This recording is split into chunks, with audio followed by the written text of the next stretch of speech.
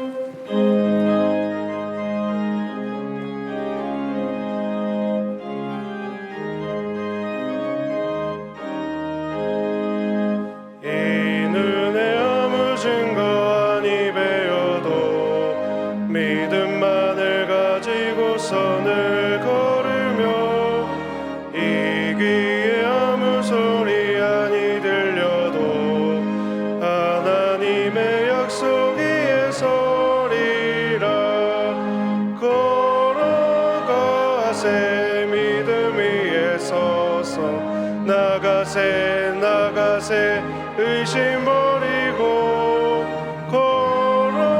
걸어가세 믿음 위에 서서 눈과 귀에 아무 증거 없어도 이 눈이 보기에는 어떠하든지 이미 얻은 증거대로를 믿으며 이 맘에 의심 없이 살아갈 때에 우리 소원 주 안에서 이루리. 걸어가세 믿음 위에 서서 나가세 의심 버리고 걸어가세 믿음 위에 서서 눈과 귀에 아무 증거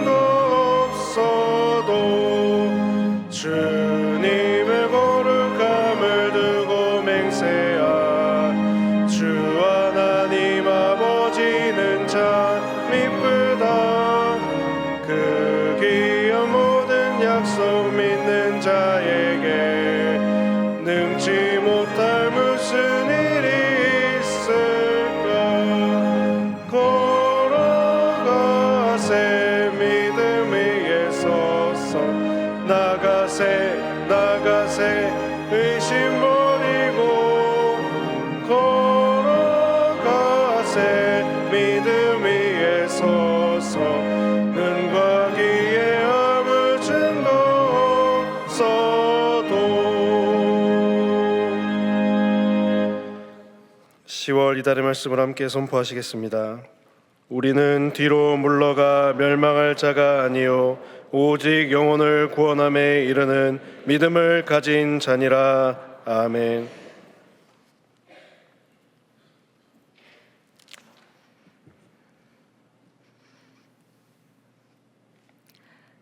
이제는 우리 주 예수 그리스도의 크신 은혜와 우리 하나님의 아버지의 변함없는 사랑과 성령님의 위로하시면 담대함을 주시는 강화 감동하심이 두려워하지 말라 내가 너와 함께함이라 하신 말씀의 마음에 새기면 믿음으로 담대히 살아가기로 다짐하는 동안 성도 머리머리 위에 그 가정과 삶의 모든 자리 위에 지금부터 영원토록 함께 하시기를 간절히 축원하옵나이다. 아멘.